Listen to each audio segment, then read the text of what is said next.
So the Oppo Find X3 Pro is just like cake. It's either you will like it or you will love it. Now, besides the super cool microscope camera, what else would you like about the phone? Well, let's find out.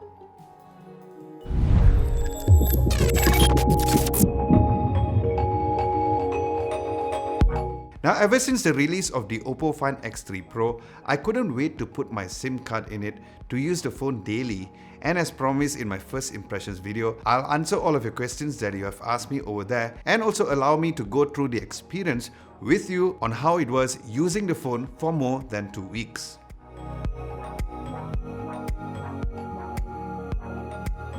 Now, from the phone's design and build perspective, the overall design and finish was surely a head turner. Not only I was impressed with it, but people who did not even know me even kept looking at the phone like this. Because it did have a very unique finish and design. Now, I have begun to fall in love more with a single piece ceramic glazed glass that just flows perfectly on the camera bump, where Oppo has decided to really embrace on that. Now, not having the phone being caught with fingerprints was also a welcome feature, and I'm glad that I got this blue color variant of the phone, which I kind of prefer more compared to the gloss black variant in my personal opinion. Now, despite its larger screen, because how slim the phone was, it did feel very comfortable during my daily usage, and the IP68 rating surely gives us users a peace of mind.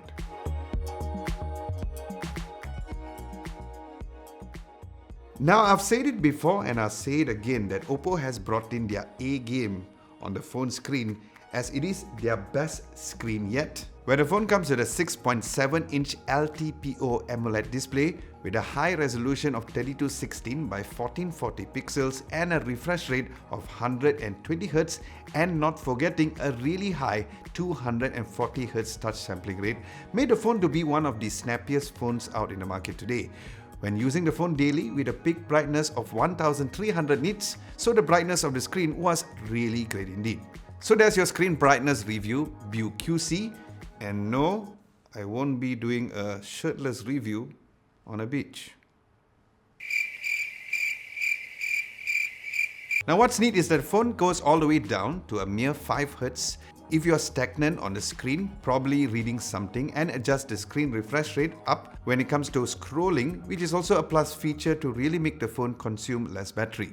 Now, if you're one of the persons who have only seen the phone on the internet, rest assured that the screen quality cannot be justified just by watching this YouTube video here, although I'm shooting this video in a 6K resolution, as you really need to see in real life to really appreciate the color accurate true billion color 10-bit display. So, what is the difference between this phone screen compared to others then? Well, I'm glad you've asked. So most smartphones uses an 8-bit display which has a 16.7 million colors compared to 1.07 billion colors on this 10-bit display. So with this, not only when it comes to photo editing was great to get the exact color tweaks for photos or even video editing, just like a computer monitor, where you'll not only have a color accurate screen but also a superior dynamic range when doing editing as well. So is this claimed true billion color is just a fad? Oh, there's a truth to it. That is absolutely right.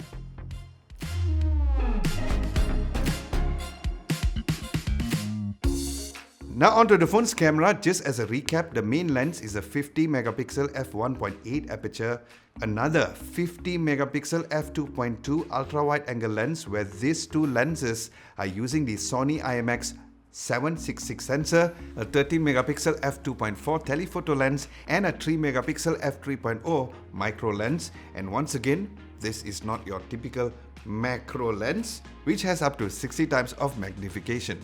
Then as for the phone's front camera, it has a 32 megapixel f2.4 aperture lens.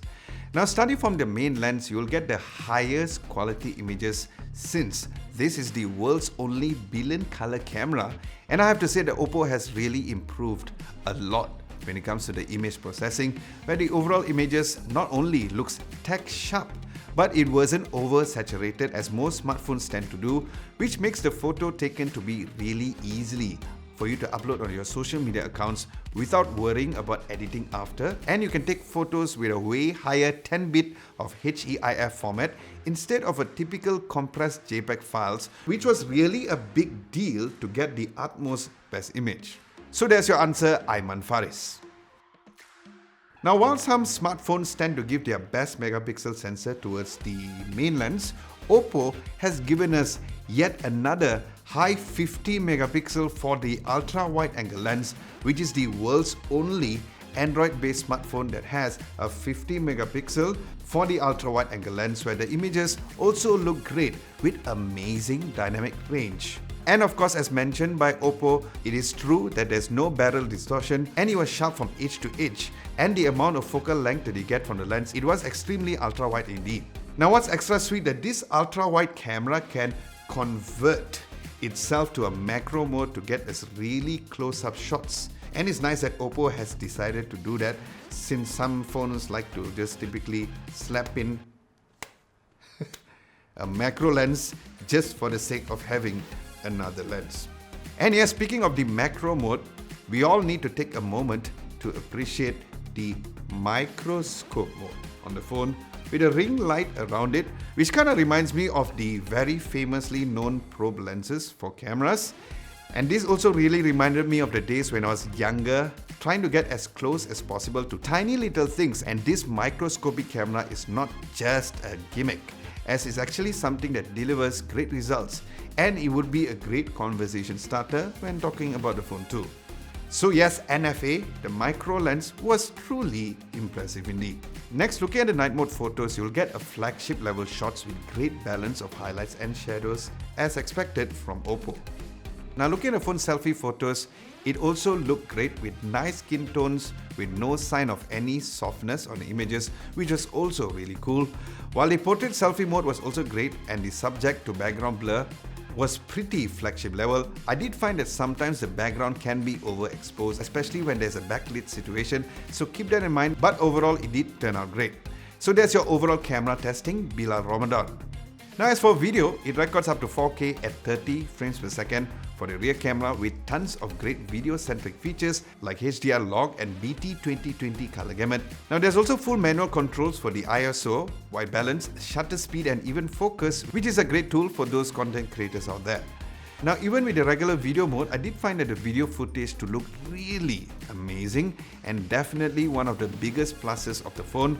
Then as for the front video camera, it can only record up to 1080p instead, which it would be nicer if it could go up to 4K recording, where it had a decent stabilization and also great dynamic range. Now, as for the phone sound quality or the speakers, it comes with stereo speakers where the overall sound projection and the sound volume was great. And it is at its loudest with no distorted sounds at all, where it also had a quite decent bass but amazing highs and mids. And what's extra sweet is the fact that it also has Dolby Atmos support, so you'll get an excellent Dolby Cinema experience on your palm of your hands, especially with the amazing screen as I mentioned earlier. And here is a quick sound test for audio, followed by a movie as well.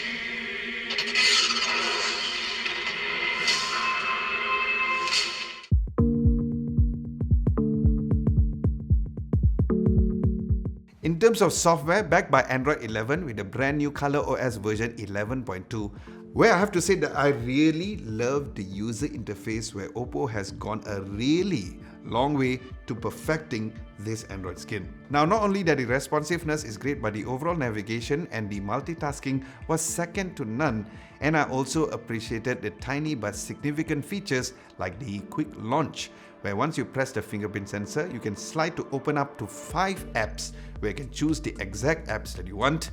And I'm sure that you'll love the stock Android-like icons and the Google Home Feed integration when you swipe the home screen towards the left, which is such a helpful feature where most smartphones are doing this as well. Now as for gaming, as expected, gaming on the phone was really great, and there wasn't a single moment that the phone had any overheating issues, even a really long gameplay.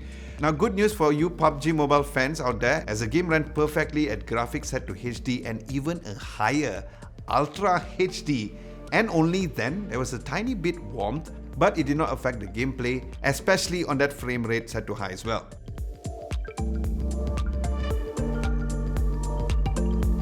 Now as for the phone's battery, the Oppo Find X3 Pro comes with 4500 mAh of battery, where my prediction of having a great battery life was indeed very true. Because even with this 10-bit screen, a high refresh rate and the WQHD Plus display, I've managed to get an average close to 4 hours. And once I lowered the screen resolution to FHD Plus, I got an average of 5 hours and 23 minutes of screen on time when I was at 15% battery. Now since the phone can charge up to 65 watts SuperVOOC 2.0 flash charge, where the charger comes inside of the box, nice, it got me from 0 to 40% in just 10 minutes, which was very sweet. Sweet. Indeed. And there was a wireless charging option up to 30 watts and reverse wireless charging at 10 watts compared to the Oppo Find X2 Pro, which didn't have.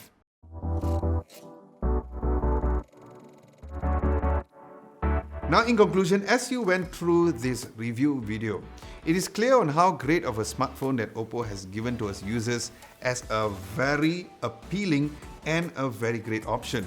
So with this, it clearly shows that the phone is not all about having the microscopic lens, but also comes with one of the best smartphone displays, a great build, and amazing image and video quality, making this an all-round beast of a flagship with a price of 4,299 ringgit, and I'll leave links down below for you guys to get yourself one. So there's your answer, Mike Casper. So guys, with this, I want to know, what do you guys think of the Oppo Find X3 Pro? Down in the comment section below, and let's discuss over there.